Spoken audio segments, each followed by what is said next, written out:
This is a video preview of Reaction B. Hopefully it will help you move quickly through the lab. Notice that in our setup we have a water bath used as the heating source in this case, because that will help us maintain a steady temperature.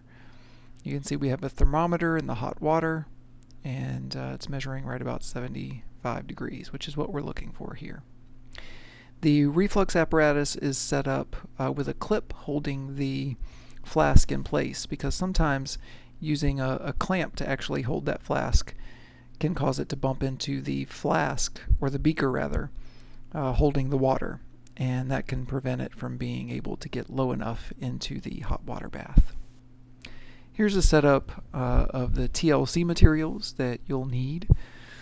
You'll need, of course, a TLC plate. Don't forget that you want to use the grainy side of the plate, not the shiny side. The grainy side has the stationary phase on it. You'll start by making a mark down at the bottom of the plate. That's your origin, where you will spot your samples to run. And you can label the sample positions with a pencil. You should be spotting the starting material, paramethoxyacetophenone, in one lane, and then your reaction mixture in another. Notice here in the video I'm creating a little acetone wash for my micro pipette. That way I can wash it after I use a sample, and I don't have to throw it away after every sample. So that's my starting material. Notice I just dissolved a little bit in acetone in a vial, and I'll spot that, just a gentle spot in the first lane there, and then washing that capillary tube with a little acetone so that I can reuse it to spot my second sample. Having the starting material spotted allows you to compare what the reaction data look like to just the starting material. So you do want to prepare that sample and spot it along with your reaction mixture.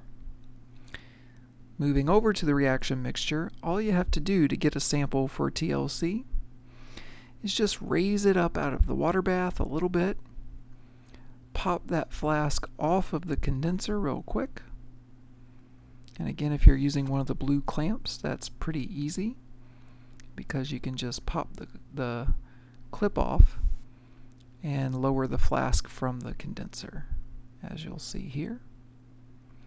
And then you can use the capillary tube, just dip it into the reaction mixture and replace the flask, clip it back to the condenser, and lower it back into the hot water bath. It's a very quick process, not losing any reaction time. You're keeping it in the water for most of the reaction time.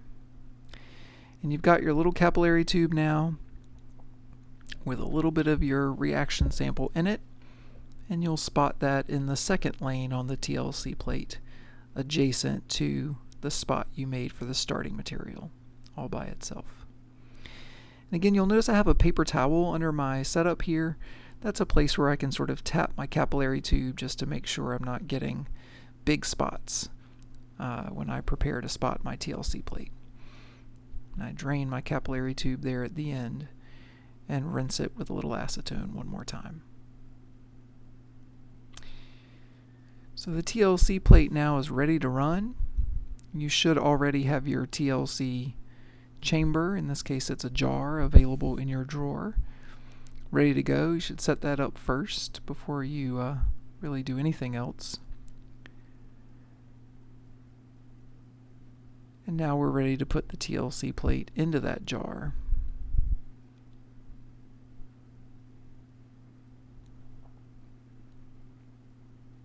It's a good idea to take a look at your TLC plate before you do that under the UV lamp.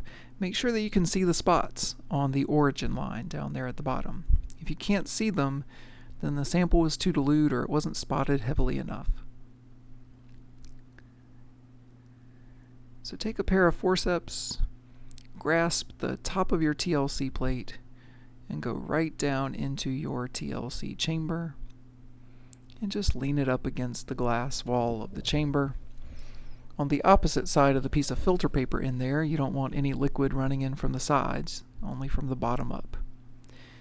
And then you'll let that sit for probably about 10 minutes it will take to run the TLC plate.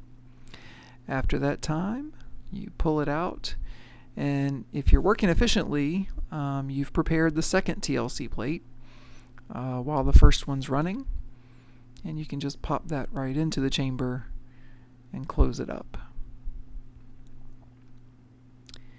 And then you'll want to let the solvent evaporate from your TLC plate and then take a look at it under the UV lamp.